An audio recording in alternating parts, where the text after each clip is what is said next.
भाई 30,000 में बहुत सारी वीडियोस देख ली और अभी तक डिसाइड नहीं कर पा रहे हो कौन सा स्मार्टफोन या ब्रांड के साथ जाना चाहिए। तो आज के इस वीडियो में मैंने हर टाइप के यूजर्स के लिए टॉप 5 बेस्ट स्मार्टफोन को सेलेक्ट किया है। चाहे आपको कैमरा या फिर व्लॉगिंग के लिए स्मार्टफोन चाहिए, normal day to day users के लिए स्मार्टफोन चाहिए या फिर हेवी गेमिंग करनी है, तो वीडियो लास्ट जरूर देखना। और बिना किसी तरीके इस वीडियो को स्टार्ट कर लेते। 8 नंबर 5 हमने रियलमी ब्रांड के स्मार्टफोन को रखा है। यहाँ पर वैसे 3 स्मार्टफोन आते हैं बजट कैटेगरी के। जो सबसे अच्छा है वो है रियलमी का P4 Pro। Mid range segment का स्मार्टफोन है, मिड रेंज परफॉर्मेंस मिल जाती है, कैमरा और ओवरऑल स्पेक्स भी अच्छी है। दूसरा ऑप्शन है रियलमी का P3 Ultra, थोड़ा सा पुराना हो गया है, परफॉर्मेंस सेंट्रिक यूजर्स को ज्यादा टारगेट करता है। अगर आपको गेमिंग करनी है तो आप इसके साथ जा सकते हैं। और तीसरा ऑप्शन है बैटरी यूजर्स के लिए रियलमी P4 Power। पर्सनली मैं उसे इतना रिकमेंड नहीं करता हूँ क्योंकि पहले के जो 2 स्मार्टफोन है वो ज्यादा बेटर स्पेक्स के साथ आते हैं। P4 Pro की बात करूँ तो देखो 6.8 इंचेस की 1.5 के AMOLED क्वाड कर्व डिस्प्ले मिल जाती है। डिजाइन अच्छा है, बैक और फ्रंट कर्व होने की वजह से इन एंड अच्छा फील होता है। भले यहाँ पर जो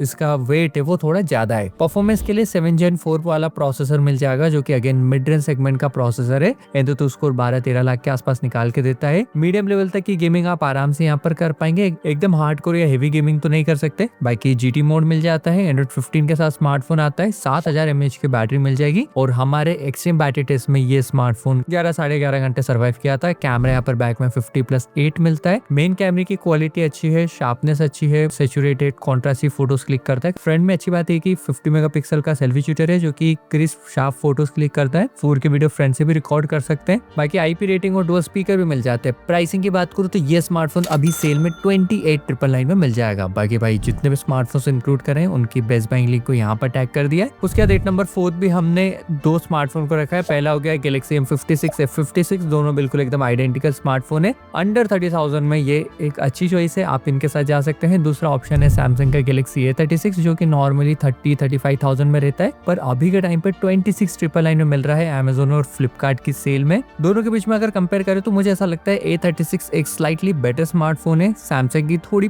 प्रीमियम A सीरीज की तरफ से आता है जहां पर 6.7 इंचेस की FHD plus super AMOLED display मिल जाती है। डिजाइन बैक से मिनिमल फील होता है। परफॉर्मेंस के लिए यहाँ पर 6 Gen 3 स्नैपड्रैगन का प्रोसेसर है जो कि ठीक ठाक सी परफॉर्मेंस निकाल के देगा। सैमसंग के कोई से भी स्मार्टफोन इस बजट में गेमिंग के लिए नहीं बने हैं। वैसे आप थोड़ी नॉर्मल कैजुअल गेमिंग कर पाएंगे, कोई भी दिक्कत नहीं आएगी। Android 15 out of box smartphone आता है। 6 साल के मेजर अपडेट यहाँ पर मिल जाएंगे। बैटरी कैपेसिटी थोड़ी सी कम है और इन बॉक्स को भी चार्जिंग अडेप्टर नहीं मिलता है, भले आप M56 के साथ जाओ। M56 में यहाँ पर 1480 वाला प्रोसेसर मिलेगा। कैमरे की बात करो तो A36 में 50+8+5 मेगापिक्सल का मैक्रो शूटर है और फ्रंट में 12 सेल्फी मिल जाती है। फ्रंट एंड बैक दोनों से 4K वीडियो रिकॉर्ड कर पाएंगे। IP67 और डुअल स्पीकर के साथ ये स्मार्टफोन आता है। प्राइसिंग नॉर्मली वैसे 29,000 रहती है, पर सेल में 26,999 में ये मिल रहा है। देखो अगर आपको ये दोनों ही सैमसंग स्मार्टफोन पसंद नहीं आ रहे और सैमसंग ब्रांड के साथ ही जाना तो थोड़ा सा बजट बढ़ाकर सैमसंग की तरफ से Galaxy A56 के साथ जा सकते हैं जो कि अभी के टाइम पे विदाउट एनी बैंक ऑफर 31,999 में मिल रहा है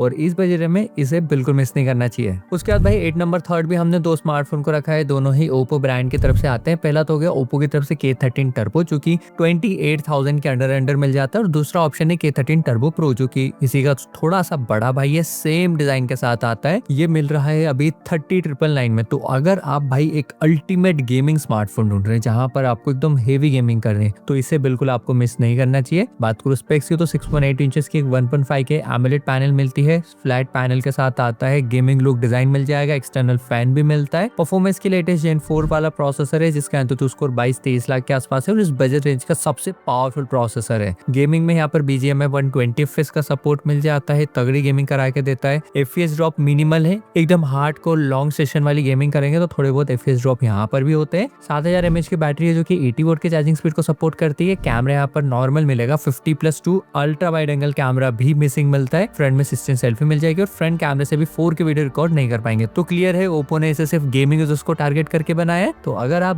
गेमिंग सेंट्रिक स्मार्टफोन ढूंढ रहे थे तो आप इसके साथ जा सकते हैं। IPX9 की रेटिंग मिल जाती है। डस्ट रेटिंग यहाँ पर नहीं है। डुअल स्पीकर मिल जाएंगे और प्राइसिंग अभी के टाइम पे 30,999 चल रही है। उसके बाद भाई 8 नंबर 2 हमने रियलमी की तरफ से Realme GT 70 को रखा है। नो डाउट ये जो स्मार्टफोन है ना इसकी प्राइस अभी थोड़ी सी बढ़ गई है। वैसे अगर आपका बजट 30,000 के अंडर है तो आप रियलमी के दूसरे स्मार्टफोन के साथ जा सकते हैं जिन्हें मैंने बताया। पर अगर आप थोड़ा सा भी बजट बढ़ा सकते हो तो GT 70 स्टील 32,000 के बजट में सेंस बनाता है। पहले तो ये 30,000 में अवेलेबल था, अभी के टाइम पे प्राइस बढ़ चुकी है और रिसेंटली हमने इसका एक लॉन्ग टर्म वाला रिव्यू भी किया हुआ है। बात करोगे स्मार्टफोन की तो देखो 6.8 इंचेस की फ्लैट पैनल के साथ आता है। रियलमी की ये जो सीरीज है ना GT, ये भी गेमिंग यूजर्स को टारगेट करती है। एट द सेम टाइम थोड़ा सा ऑलराउंडर सेंट्रिक स्मार्टफोन भी ये बन जाता है। डिस्प्ले की क्वालिटी तगड़ी है। परफॉर्मेंस के लिए Dimensity 8400 मैक्स वाला प्रोसेसर मिलता है। BGMI 120 FPS का सपोर्ट मिल जाएगा। Again normal gaming, heavy gaming में कोई दिक्कत नहीं आती है। एकदम लॉन्ग सेशन वाली गेमिंग करते तो यहाँ पर भी थोड़े से हीटिंग, थोड़ा सा बैटरी ड्रेन और FPS ड्रॉप वाला इशू देखने को मिलता है। और रिव्यूज की बात करूँ तो हीटिंग और बैटरी के लिए GT70 के जो रिव्यूज है वो इतने पॉजिटिव नहीं है। इवन हमने भी जब इसका बैटरी ड्रेन टेस्ट किया था तो ये हमारे एक्सट्रीम बैटरी टेस्ट में 8.5 घंटे के आसपास सर्वाइव किया था। टेम्परेचर इसका अराउंड 47-48 डिग्री के आसपास चले आता है, तो आप देख लो कैसी परफॉर्मेंस के साथ आता है। पर नो डाउट ओवरऑल चीजें देखिए, बजट के अकॉर्डिंग देखिए तो ये एक अच्छा स्मार्टफोन है। GT मोड यहाँ पर मिल जाएगा, 7000 mAh की बैटरी मिल जाती है। कैमरे के लिए 50+8 डुअल और फ्रंट में 32 सेल्फी मिलती है। फ्रंट एंड बैक दोनों से 4K वीडियो भी है, डुअल स्पीकर, IP रेटिंग भी। और प्राइसिंग की बात करूं तो 32,000 के अराउंड ये स्मार्टफोन अभी अवेलेबल है। बाकी भाई नंबर 1 को बताने से पहले बात कर लेते हैं नथिंग की तरफ से फोन 4B की। अगर आपके पास बैंक ऑफर अवेलेबल है तो वो स्मार्टफोन अभी के टाइम पे आराम से 30,500 या 31,000 के आसपास मिल रहा है और उस बजट में मिलता है तो आप उसे कंसिडर कर सकते हैं, क्योंकि रिसेंटली लॉन्च हुआ है और आने वाले टाइम में उसकी भी प्राइस हाइक होने के चांसेस है। बाकी भाई फाइनली एट नंबर 1 हमने मोटोरोला की तरफ से A60 Pro को रखा है, जो कि 30,000 के अंडर स्टिल सबसे बेस्ट स्मार्टफोन है। नो डाउट जो मोटोरोला का कस्टमर सर्विस है उसके लिए इतने पॉजिटिव रिव्यूज नहीं है, पर बजट के अकॉर्डिंग जो स्पेक्स स्टिल मोटोरोला ऑफर कर रहा है ना वो कोई सभी ब्रांड नहीं कर रहा है। इवन इसी बजट में जो मोटो A70 और A70 फ्यूजन आते हैं उन्हें भी आप कंसिडर कर सकते हैं, पर उनसे बेस्ट ऑप्शन अभी A60 Pro चल रहा है। जब तक वो अवेलेबल है तब तक आप उसके साथ जा सकते हैं। हाँ, बड़ी बैटरी चाहिए तो आपको A70 फ्यूजन के साथ ही जाना पड़ेगा और स्लिम डिजाइन चाहिए तो A70 के साथ ही जाना पड़ेगा। 60 Pro की बात करूँ तो देखो 6.7 इंचेस की एक 1.5K पैनल यहाँ पर मिलती है। कर्व डिस्प्ले है, जो कर्व है साइड से ज्यादा कर्व मिलने वाली है। प्योलेट पैनल है। डिस्प्ले की क्वालिटी यहाँ पर अच्छी मिल जाएगी। परफॉर्मेंस के लिए 8350 वाला प्रोसेसर मिलता है। नो डाउट जो प्रोसेसर है वो पावरफुल है, पर गेमर्स के लिए ये स्मार्टफोन नहीं बना है। हेवी गेमिंग करनी है तो आप इसे अवॉइड करना। नॉर्मल मीडियम गेमिंग आराम से यहाँ पर हो जाएगी। एंड्रॉइड 15 के साथ आता है, जहाँ पर 4 साल के अपडेट मिल जाएंगे। 6000 mAh की बैटरी है और ये ऑप्टिमाइज है बहुत अच्छे से। आराम से ये 8-9 घंटे तक का बैटरी बैकअप निकाल के दे देती है। बैक में triple camera, 50 primary, 50 ultra wide और 10 टेलीफोटो। फ्रंट में भी यहाँ पर 50 मेगापिक्सल का सेल्फी शूटर है। चारों ही कैमरे से 4K वीडियो रिकॉर्डिंग का सपोर्ट मिल जाता है। कैमरे की क्वालिटी भी इस बजट रेंज के हिसाब से बहुत ही अच्छी यहाँ पर मिल जाती है। IP68 की रेटिंग है, डुअल स्पीकर है, डॉल्बी एटमॉस का सपोर्ट है और प्राइसिंग अभी के टाइम पे 29,999 के आसपास चल रही है और इस बजट में आपको बिल्कुल इसके साथ जाना चाहिए। बाकी भाई आज की इस वीडियो के लिए बस इतने। अगर आपको वीडियो पसंद आई तो वीडियो को लाइक कर देना, चैनल को सब्सक्राइब कर लेना और मैं मिलूंगा आपसे अगले वीडियो में। तब तक के लिए बाय बाय।